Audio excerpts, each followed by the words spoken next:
How did you navigate dating? Because I saw Bryan Cranston on Howard Stern said you were crushing it with the ladies. Not anymore. I just got one lady. We got earmuffs. No, we're good. We're good. If you could step it down. No, she knows everything. No, I just one at a time. No, it's I don't know. I think I did pretty well. I'm pretty happy with my dating life. Would they approach you, or would you approach them, or how did that come to be? I was always leery of people that kind of approached me. I'm more of a be like, hey, you want to like I never use dating apps. I've never used a dating app. They always scared me. It's like people wouldn't believe it if it were you. They wouldn't believe it. No, they wouldn't believe it. And there's actually been people that have pretended to be me on dating apps because I have friends that use that stuff and are they successful on there? I think my friends are very successful on their apps. No, I meant people pretending to be you. Do they have you in some They had pictures? me. Yeah, my buddy would send me a screenshot on Instagram or something, be like, "Yo." But it's not me. It's Walt Jr. That's they're gonna have it as Walt Jr. Yeah. It was pretty I feel funny. We'll swipe on that just to have you ever been rejected once? Oh yeah. Everyone gets rejected. It's funny because it's people see the show, right, and they're like the show, and they don't really care about you. It's and that's fine. If you love Breaking Bad, I appreciate it. I'm grateful for it. But it's knowing, and this is something that I've learned to protect myself at a young age too, but knowing not everyone's your friend. I think that's something that even I forget sometimes, but not everyone's your friend. Not everyone's there out of kindness. Not everyone's there to support you. Sometimes people really want to see you fail. And sadly, when you go into life, dating, whatever it may be, you always have to remember not everyone's there for good intentions. And you give people the benefit of the doubt. You give them you give what you get. And for me, I always try to give people the benefit of the doubt, but also knowing that not everyone's your friend. And you do have to be careful. And especially in an industry like this, sexuality, dating, it's a tool. And until you find that right person, that person that is thick and thin, you find it and you can recognize it once you have it, but it takes time. Do you still speak with Bryan and Aaron often? Occasionally. I every once in a while, probably once every year or so. We just did a reunion. A reunion with Netflix. We did the SAG Awards and we presented I want to say Best Drama to Succession. I heard that show's really good. It's really good. Yeah. It's very good. I'd probably say last year or year before last. So we all got together, and that was the first time we got together in quite some time. So could you just call them up if you wanted to? Yeah, theoretically. I mean, yeah, I wouldn't, but yeah. That's crazy. They call, we call it. Yeah, it's not a problem. That's cool. Yeah, I wouldn't be like hey man, I'm just sitting here hanging out. What's up? I do get people that ask me to call Bryan, and I'm like, dude, that's just. I'm gonna tell you what would actually do incredible for you on TikTok. There's this trend where you call people and just wish them a good night. If you called Bryan and you said, "Hey man, just wishing you a good night," that would go insane. That's true. That would go. That would probably get 10 to 20 million views if you were to do that. I don't do TikTok though. But if this were your first, this is your spraying down the people with the hose moment. Yes, this is that. So this would go so viral online. True. You just calling him, "Hey man, just want to wish you a good night," and just pause, see what he says. So yeah, but because he has such a recognizable voice, he it would do does. incredible. But I couldn't post that.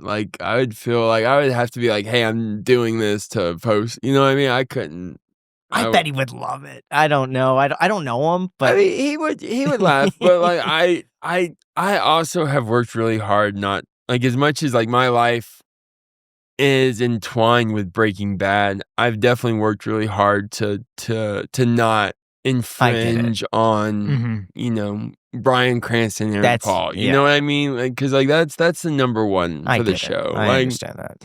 like so I do my best. No, I agree. It would pop off. Well, just consider it. It's in your back Thank pocket, you. and you could pull it out at any time you want I'll to. hide it back there. All right. I want to bring this up too. Yes, sir. I bet this is not what you expected, Oh no. but you did some modeling, Yes, I did. and I wanted to know the story behind this. I'm assuming it's me with tits. Yeah, I don't need to pull it up. No, you know what I'm talking about. I know exactly what you're talking about. What's the story behind? Why? Vivian Westwood. No, I modeled for like 4 years. In Germany and France and like across the board. I did modeling, and that was kind of like after Breaking Bad. It was like, okay, what should I do next, right? What should that next be that's going to make me stand out from the show? And so that started with modeling, and luckily I was super thin at the time, not so much anymore.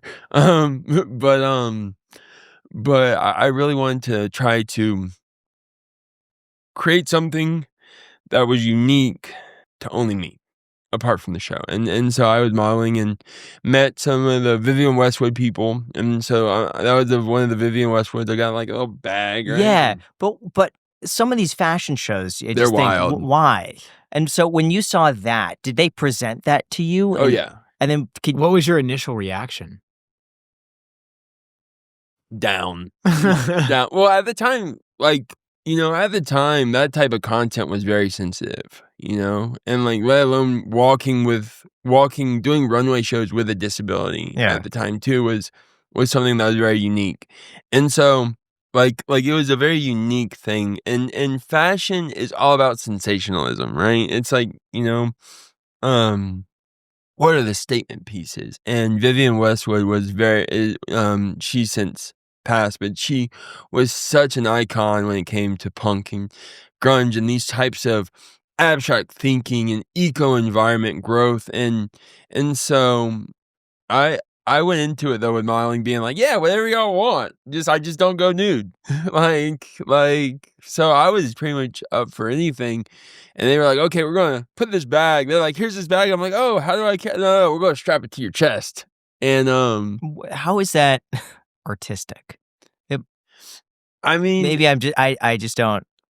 I mean, a dude with boobs at I think that was 2014. It was a while ago. 2014, 2013, maybe.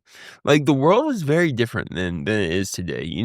What's socially acceptable then and socially acceptable now, like it's so wish-washy. Like, but when it comes to fashion, it's all about abstract and pushing the envelope and getting people to think, especially with like Vivian Westwood and Kenneth Cole and these types of entities that really want to change a narrative and change a perspective. And so I remember at some time, I think it was like Free the Nipple or was one of the really big campaigns at the time because women nudity was like not okay like it is today. And so I think when it comes to these statement pieces, like I did another one where they covered us in grass. It was like this line, and we're walking through these like ruins, and like I'm covered in grass.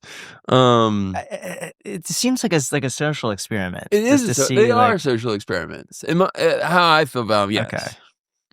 And it's pushing the envelope. It's like, who can be the weirdest? I mean, have you seen the garbage dresses? Yeah, I've seen the meat dress. With like Lady Gaga. But Jaden Smith even shows up. He wore like the castle on his head recently. Yeah, I saw that. I'm thinking, what's the point? Like, you could wear a nice. Well, people were talking. We're talking about it right now. Yeah. Is that so? The point is just to be talked about. In which point, then I get it. I get it to be the most absurd you can. So people are like, "Yo, did you see that?" It's all about absurdity and again, pushing the envelope, pushing perspective. A lot of these types of like designers, are very entwined into thank you. Entwined in communities and you know, they're not all from the US. They're not all from one country or another. They all have unique different statements that they're making, like where they're at. Like if it's in Germany or UK or here in the States, like you see it more related to societal reflection a lot of times. If you've ever been denied a car loan, credit card, or even an apartment because of what's on your credit report, you are not alone. Most people don't even know what's hurting their credit score, let alone how to fix it. That is exactly where our sponsor DisputeBeast comes in. It's an AI-powered platform that helps you find and remove outdated or inaccurate items from your credit report fast. We're talking things like late payments, old accounts and collections, or even accounts that don't belong to you. Not to mention, how it works is super easy. You connect your credit report and DisputeBeast scans it for negative marks that could be dragging down your score. Then it generates custom dispute letters tailored for your situation. No templates and no guesswork. You could choose to just download the data and send it to the agencies yourself, or you can use their built-in mail service where they will literally handle everything for you. It's honestly just really clean and simple to use, and it's built by experts. So if you're ready to take back control of your credit, go to disputebeast.com/ICH today. There's also a link down below in the description, disputebeast.com/ICH. Guys, they will literally handle everything for you. If you're dissatisfied with your credit, they will do all of the research, let you know what's going wrong, and they will fight for you. disputebeast.com/ICH. Thank you so much to DisputeBeast for sponsoring this clip.